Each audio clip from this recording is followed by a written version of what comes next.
Aparentemente, a gente pode estar acompanhando a conclusão de uma das principais batalhas da guerra da Ucrânia. Já há alguns meses, os ucranianos estabeleceram uma fortíssima linha defensiva no fronte oriental, centralizada na cidade de Bakhmut, que estabilizou a linha de frente até o momento.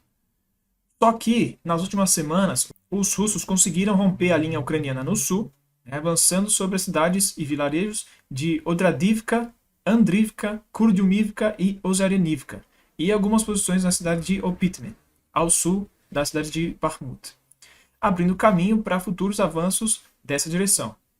Além disso, com a pressão se intensificando cada vez mais na cidade, os russos conseguiram avançar sobre as regiões mais periféricas ao leste da cidade. Esse avanço surpreendeu muita gente, com algumas pessoas até entendendo como uma sinalização de que o fronte está para cair. Mas será que é esse mesmo o caso? E aí, pessoal, tudo bem? Bom, como eu já falei, a gente vai falar hoje sobre uma coisa que está me chamando a atenção, que também tem sido debatida até que consideravelmente na internet, aqui pelo menos nessa nossa área aqui, de geopolítica e coisas desse sentido, que é a questão da cidade de Bakhmut. É uma batalha que está ficando cada vez mais intensa, está sendo considerada como um moedor de carne, com taxas absurdas de mortes e tudo mais, a destruição está sendo muito intensa. Então eu estou trazendo aqui para vocês a minha reflexão sobre o assunto e trazendo um pouco também o que está rolando por lá, porque faz um tempinho que eu não falo nada sobre a guerra da Ucrânia, porque eu achei que era bom esperar um pouco para ver o que está acontecendo, antes de começar a falar um pouco mais. E também porque senão acaba ficando muito focado só em Ucrânia, só nesse tipo de assunto, e eu tenho muito mais coisas para falar. Então, por isso que eu dei uma afastada um pouquinho, mas agora é um assunto pertinente que a gente vai trazer aqui para a gente esclarecer um pouco, talvez, algumas coisas, E para quem não está acompanhando, talvez trazer mais informações, tá bom? Mas então, eu convido todo mundo a acompanhar não só esse canal aqui, mas também nossos canais parceiros, se já não fazem, porque a gente traz muita informação complementar um com o outro. Então, para você ter um panorama maior e uma informação mais profunda, é interessante você pegar dos canais parceiros, porque a gente trabalha bastante em conjunto, tá bom? E também eu vou falar que não só nossa rede de canais, mas quase todos os canais que falam sobre esses assuntos mais sérios, que geopolítica, coisas diferentes até, mas que também são assuntos que não, como posso dizer, não são só entretenimento, que é o grosso do YouTube. A gente está sendo bastante afetado. Então eu peço muito a sua ajuda, para que você dê o like no vídeo, pelo menos, mas se você puder compartilhar também esse vídeo, e os outros vídeos, também dos parceiros, porque o YouTube está prejudicando muito a gente, o alcance está muito limitado e isso afeta não só a questão do crescimento do canal, mas também até o retorno financeiro, que já não é muita coisa. Então eu peço a ajuda de vocês, deixa o like, compartilha o vídeo. Se você não for inscrito ainda no canal, se for novo por aqui, te convido para se inscrever no canal e também para assistir os vídeos mais antigos, que tem muita coisa boa ainda, que não ficou obsoleto, vamos dizer assim, E é isso, E convidar também para quem quiser, quem tiver interesse em ajudar o canal, a se desenvolver, a crescer e tudo mais, e puder também, te convido a fazer parte do clube de canais, do clube de membros, que você faz uma pequena contribuição mensal e ajuda, assim o YouTube entende que é um conteúdo bacana, que é um canal legal e mostra para mais pessoas também, além de ter um pequeno retorno financeiro para mim, que não é muita coisa, tá? O pessoal acha que a gente vai ficar rico aqui, mas não é o caso, tá bom? E deixa eu ver se tem mais alguma coisa. Bom, também não é a única forma de ajudar, Você pode ajudar fazendo uma doação aqui, pela própria plataforma mesmo, tem uma forma que é bastante segura, e também pode ser pelo Pix do canal, a gente tá aqui na descrição, todas as informações aqui do canal, com o nosso Instagram, nosso Telegram também, tá bom? Então é isso, pessoal. Eu não vou mais enrolar, vamos pro vídeo de hoje. Bom, para vocês terem uma pequena noção de como tá intenso o negócio lá, até um pouco do porquê que tá chamando tanta atenção de muita gente, essa batalha, Só na cidade de Bakhmut tem diariamente uma taxa de mais ou menos 300 baixas por dia, tá? É muita coisa, gente. Lembra que alguns meses atrás, um tempo atrás, o pessoal falou que estava tendo 1000 baixas por dia no país inteiro. né? A gente está tendo 300 só nessa cidade, só nesse setor. Então é muita coisa, tá?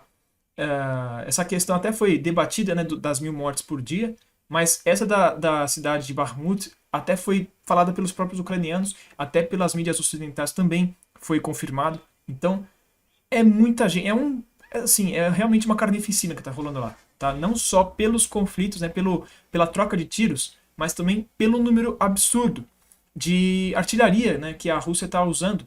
Né, que, só para vocês terem uma noção, o Zelensky falou que os russos têm uma proporção de 9-1 de peças de artilharia, né, de canhões, vamos dizer assim, né, de obuses.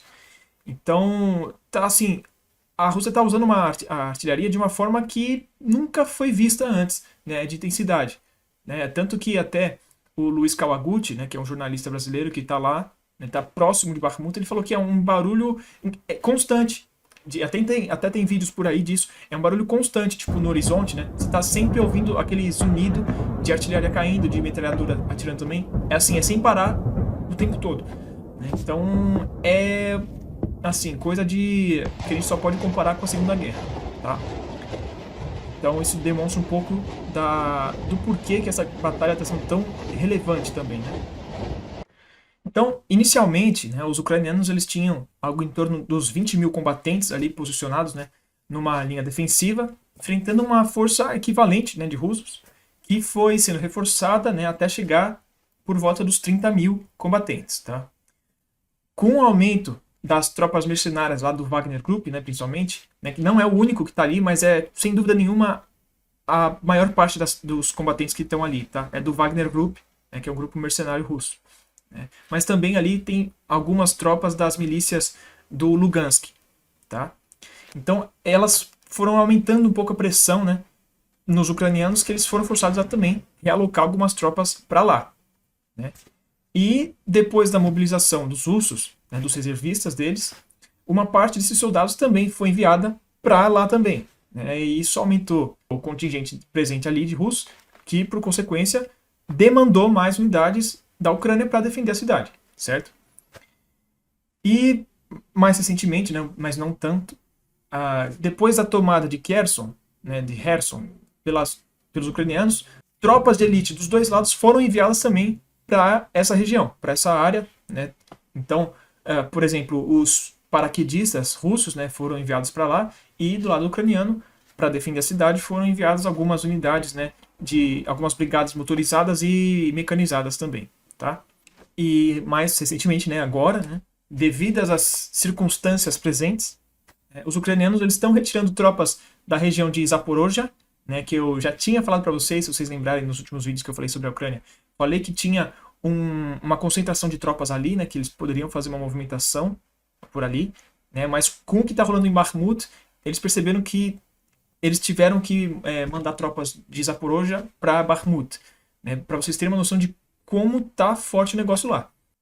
Só que também agora eles estão tendo bastante dificuldade para fazer essa realocação de tropas, porque as linhas férreas, né, as linhas ferroviárias que ligam, elas estão sem energia ou então elas estão destruídas. Isso está impedindo, com certeza, né, de que muitas das tropas sejam enviadas. Então elas estão sendo enviadas, quando possível, por caminhões, né, por veículos de transporte convencionais. Isso, além de ser muito mais devagar, vamos dizer assim, impropício, é muito mais perigoso até para essas tropas, porque fica mais fácil dos russos observarem, né, identificarem e atacarem também. Isso está acontecendo, inclusive, com os próprios trens também. Tá? Mas, de qualquer forma, com um comboio, né, rodoviário fica muito mais complicado. Isso porque a gente tem que levar em conta essa campanha, né, massiva de bombardeios russos, né, às infraestruturas na Ucrânia. Né? Então, uma boa parte disso vai nas centrais elétricas e tudo mais, e a Ucrânia está pesadamente ficando sem energia. Tá? Isso está afetando, com certeza, em vários aspectos, né, os combatentes ucranianos, mas também aqui nessa questão logística também. Tá?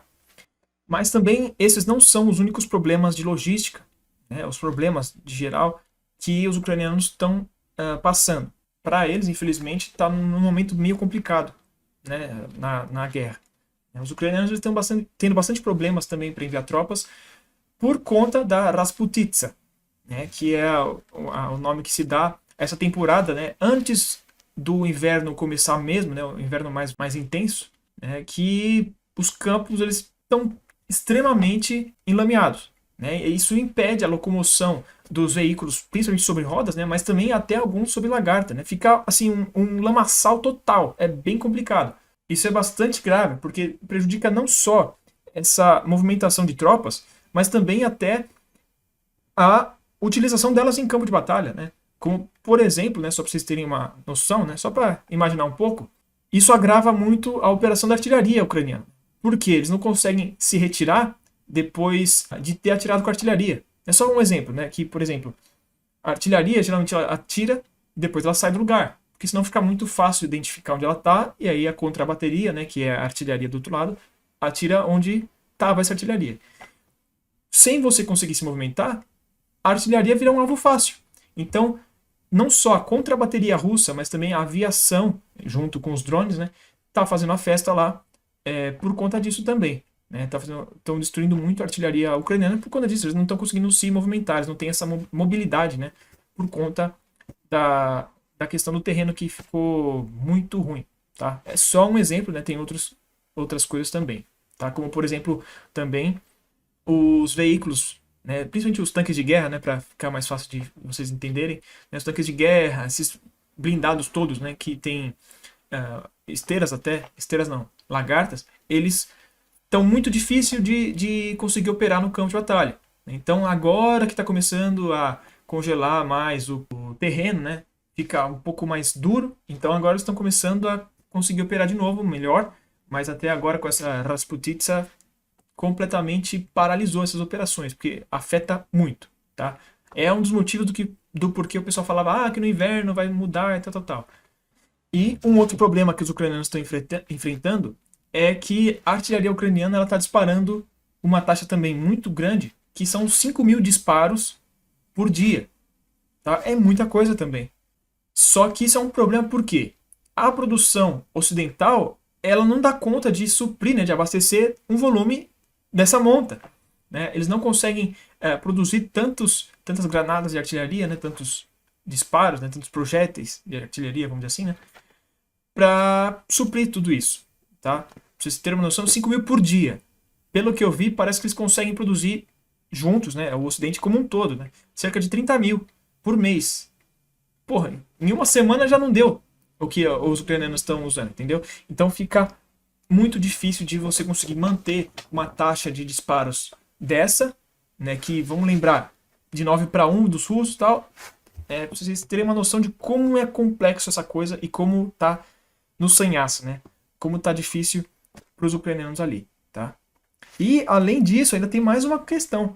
Os ucranianos eles estão com poucos veículos disponíveis ali naquela região, né, de Bakhmut, aquela parte toda lá, e isso está agravando bastante também a situação, porque os poucos carros, caminhonetes, caminhõezinhos que tem lá, qualquer coisa que tem que consegue ajudar, eles estão tendo que escolher. Ou eles usam para levar, por exemplo, munição para as tropas e também para essas peças de artilharia, ou para transportar os feridos, que estão sendo muitos também.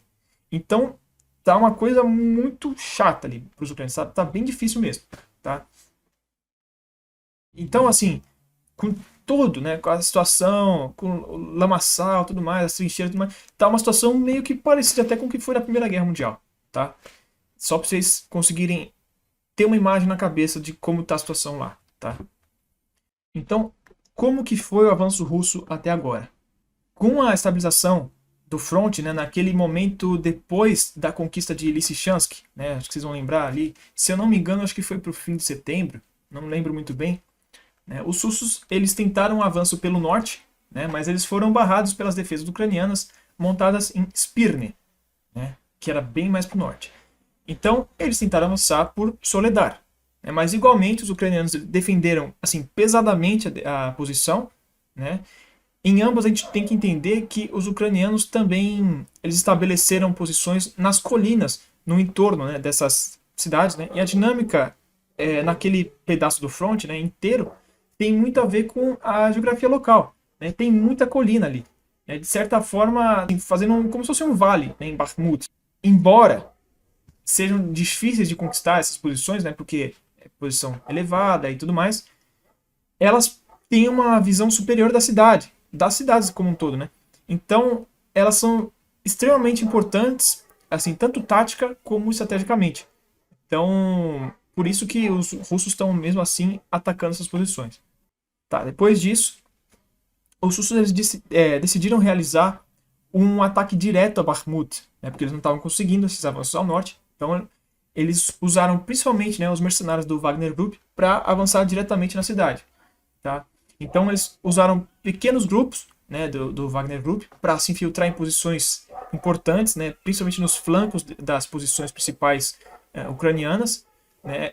Então, eles já conseguiram algumas coisas assim. E aí, depois disso, vinham as milícias do Lugansk limpando, né, vamos dizer assim, o resto do que sobrou. E inicialmente eles conseguiram até que bastante sucesso na cidade, avançando em algumas áreas, né, mas chegando mais próximo, assim, à parte mais densamente urbana, né, as defesas são muito pesadas, né. E outra, o ambiente urbano favorece, né, defensor, ainda mais nessas circunstâncias aí, né. Então, eles barraram esse avanço do Wagner Group, né, e até agora estão rolando, assim, confrontos muito, muito intensos. Lá é tiroteio, assim, rolando demais, assim, tá pegando fogo lá, sabe? E até porque os ucranianos também realizaram alguns contra-ataques nessas forças, né? Que conseguiram até empurrar um pouco de volta esses russos, tá?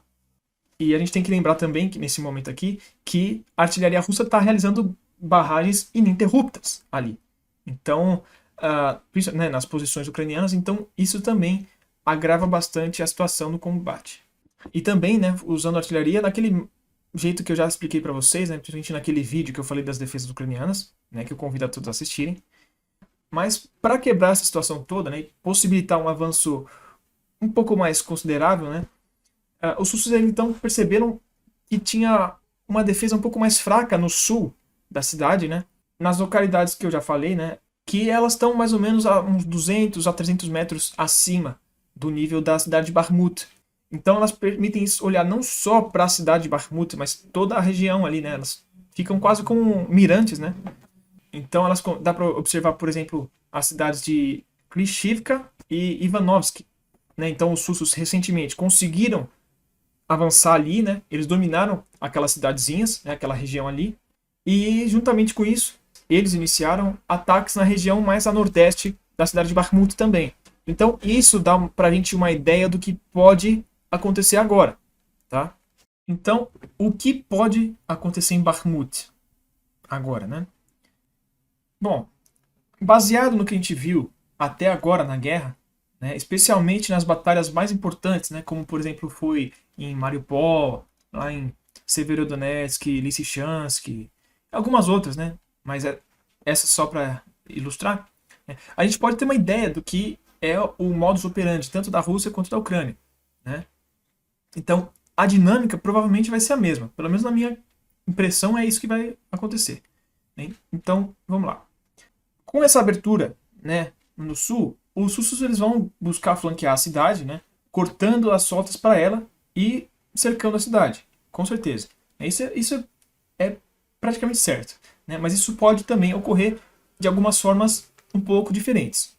Para mim, o cenário mais provável é de que a partir dessas novas posições, né, no elevado, né, no sul de Bakhmut, os russos eles queiram assegurar, né, o setor sul ali da linha de frente. Então, pode ser que eles queiram avançar contra Opitne e na direção também de Ivanovsk, né, cortando, né, em Ivanovsk a estrada que liga a cidade até Konstantinovka, né, botando assim muito mais sob pressão as defesas em Bakhmut. E aí depois disso a gente também pode assistir o avanço russo tanto a norte, né, para buscar cercar completamente, né, Bakhmut, ou então para a cidade de Chasiv Yar, que ela está funcionando lá como um centro logístico, mais ou menos, né? E isso afetaria completamente as operações em toda a região, né? Porque é meio que de lá que está partindo os comboios, né, tudo, os suprimentos, os equipamentos e tudo mais, né? Então, com certeza, né, afetaria muito as operações ucranianas na região. E ainda, os russos eles podem querer avançar na direção da própria Constantinopla, né? Porque eles colocariam essa cidade, sob pressão, e aí dificultaria logo dali o fluxo entre ela e o fronte de Bakhmut, né? Então, toda aquela linha de frente que eu mostrei para vocês.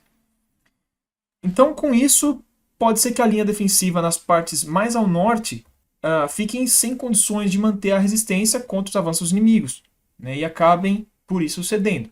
Né? Porque se eles começarem a ficar sem munição, sem, sei lá, combustível, sem suprimentos de qualquer tipo, sem equipamentos, não vão ter como segurar os russos. Então, eles vão acabar sendo sobrepujados, né? Porque os ucranianos eles não deixam, não, eles não abandonam a posição, eles não retraem para se reagrupar, para defender outra linha. Eles vão ficar até o final, né? Então, acho que eles vão lutar com o que tiver, e aí os russos vão dominar uma depois a outra, né? Então, se isso acontecer, provavelmente os russos vão poder realizar um duplo envelopamento, né? Ou seja, cercar pelos dois lados a cidade de Bakhmut, né? Então, eles podem conseguir cercar pelo norte também. Por fim, eu acredito muito que a batalha vai demorar muito ainda para acabar. Não, não sei se muito, mas vai demorar ainda para acabar. E a luta vai ser muito intensa até o final, tá? Como foi em Severodonetsk, em Lysychansk, em Mariupol, né? Que foram até o Azovstal lá em Mariupol, que foram até a zona industrial, né, de Severodonetsk. Então, eu acho que vai ser mais ou menos aquela pegada lá. Até porque provavelmente os movimentos todos vão ser bem vagarosos, né? Vai ser bem devagar, não só pela tática disso, né? De tipo ir avançando de pouco em pouco, né? Mas consolidando a posição, mas também porque pelo número de tropas presentes ali, que tem muita gente, muito mais do que tinha em Severodonetsk, Lysychansk, muito mais do que tinha em Mariupol, né? Pela intensidade dos conflitos, né, que estão rolando lá, dos confrontos, né? Os tiroteios estão pesadíssimos, sem falar nas barragens de artilharia dos dois lados, mas principalmente dos russos, né? E assim, tudo, né? Tudo que está presente ali indica pra gente que vai ser assim pesadíssimo e que vai ser assim, vai ser mais demorado, né? Então, eu acho que vai ser parecido como foi, como eu falei lá em Severodonetsk, Mariupol, por exemplo. Lembrando que isso tudo depende muito da quantidade de tropas que os russos vão colocar nessas operações, né? E assim, o que é mais possível agora, né, que os russos estão trazendo mais tropas para a região especificamente, né, que eles estão trazendo não só aqueles reservistas todos, né, mas tem muitos voluntários, né, por exemplo, os chechenos, né, e tropas de outros lugares também, né, como de Kherson mesmo. Então, pode ser mais fácil para os russos conseguirem realizar essas operações, né, e conseguir fazer isso que eu falei, né, independentemente de qual hipótese, né, eles irem direto para cercar, né, por Ivanovka ou querer ir para Konstantinovka ou uma das opções lá, né, Chassiv-Yar também. Independentemente de qual for delas, eles vão precisar de ter tropas ali para fazer isso. Então, eu acho que esse vai ser o X a questão. Se eles tiverem bastante tropa, eles vão conseguir fazer. Se eles estiverem colocando poucas tropas ainda, vai ficar bem mais difícil. Né? Vai ser como estava indo até agora, bem um pouco só. Né? Os ucranianos fazem um contra-ataque, também conseguem avançar só um pouco. Né? Vai ser bem assim se não tiverem tropas suficientes. Mas, ao que tudo indica, eles já estão preparando para essa ofensiva. Tá?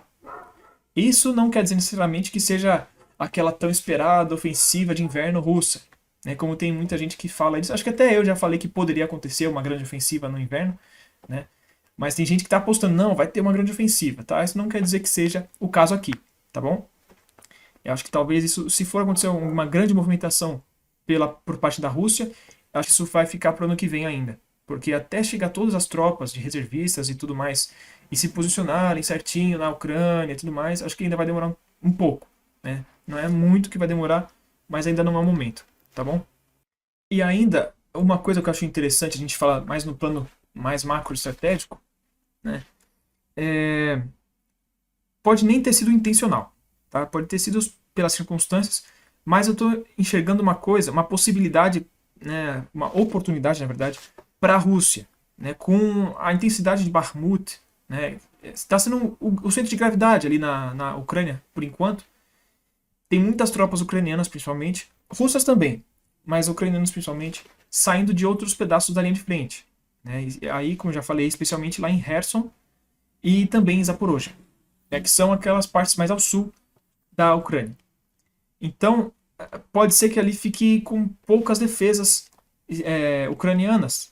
E isso pode ser que permita também que os russos realizem ofensivas de novo nessas regiões. Tá? Especialmente Kherson. Acho que Zaporozhye, os russos também têm uma certa concentração ali, mas acho que não é muito do interesse deles, pelo menos por enquanto, avançar. Né? Não sei. Né? Mas lá tá um pouco não, tá bem menos intensidade ali a linha de frente.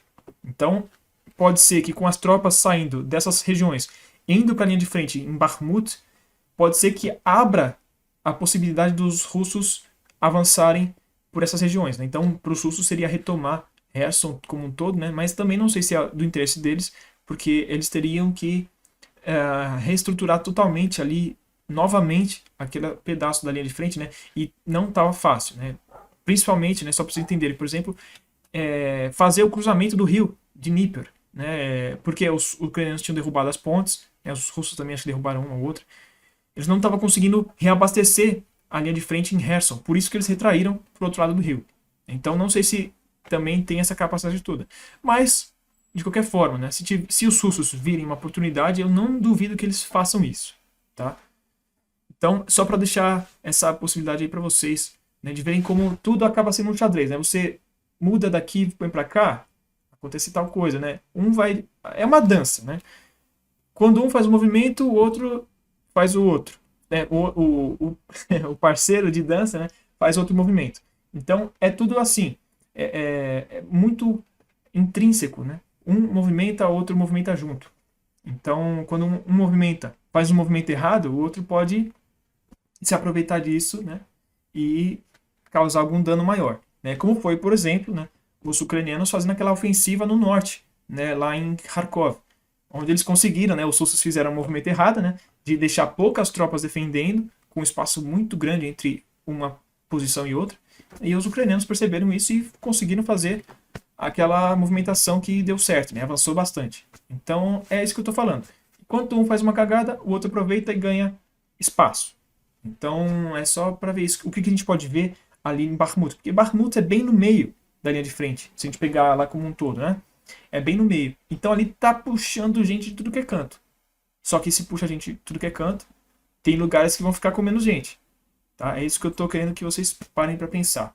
Mas também pode ser que isso seja o inverso. Pode ser que as tropas russas indo para lá também abram espaço para os ucranianos avançar. Mas isso eu já acho muito mais difícil de acontecer, tá? Por vários motivos, que não é o caso hoje de falar, tá bom? Mas então por hoje eu vou ficando por aqui com as informações que eu trago, tá bom? Então por hoje é isso. Né? Eu trouxe algumas informações que eu fui coletando, né, nessas últimas semanas. E eu espero que tenha sido bom para vocês, né? Porque aquilo que eu sempre falo aqui, tem muita coisa que sai na internet sobre a guerra da Ucrânia e outros lugares, né? Só que a gente sabe que não é verdade, ou então é um pessoal que não tem nada a ver, quer falar e acaba falando besteira. Tem muita coisa que é mentira ou desinformação, né? Intencional, eu digo. Né? E tem coisa que simplesmente o pessoal não sabe o que falar e fala bosta, né? E então, assim, eu acho bom a gente trazer esses conteúdos não só no meu canal, mas nos canais parceiros e tudo mais, para ajudar a mudar um pouco a mentalidade de pessoas que estão acostumadas com essas informações erradas. Tá? Tem um monte de gente que acaba falando, você está torcendo para um, estou torcendo para outro, tal, mas não é o caso, é só a gente estar trazendo informação que a gente sabe que é um pouco mais palpável. Né? Assim, é difícil saber 100% o que está rolando, mas quando você entende um pouco do assunto, você sabe o que é, pelo menos plausível, e o que não é, né? Então a gente não vai começar a trazer coisa do OVNI de Kiev, né? O fantasma de Kiev, as abelhas de Kiev, essas porra toda, né? Não entra nisso. Né? A gente vai analisando. Claro que uma ocasião ou outra a gente pode acabar cometendo equívocos, mas no geral a gente acaba acertando, né? Inclusive eu fico bastante contente que com tudo que eu vejo eu tô acertando bastante. Modéstia à parte. Mas é fruto do estudo e da análise, né? A gente vai estudando muito para falar qualquer coisa aqui, né? Então, se você gostou dessas informações, se foi útil para você, eu peço de novo para disparar aí fogo à vontade nesse like aí, né? E precisamos de reforços. Então, pede aí ajuda, né, de reforços aí, compartilhando esse vídeo. E qualquer informação extra, qualquer sugestão, qualquer crítica construtiva que vocês tiverem, por favor, deixem aqui nos comentários, que ajudam bastante, né, o canal.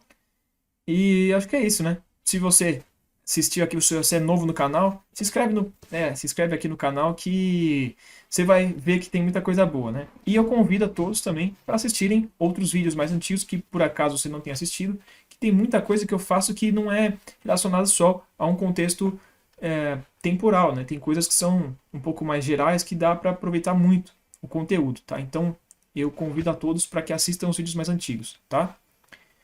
Então, por hoje é isso, né? Vou ficando por aqui. E a gente vai ficar atento sempre, né, nessas informações, não só da Ucrânia, mas de tudo que acontece pelo mundo. Se você quer receber informações não só de geopolítica, de relações internacionais, né, também de guerra, mas também de história militar, fica aqui que a gente vai aprendendo juntos. E conto com vocês até o próximo vídeo. Beleza? Então, até mais, pessoal.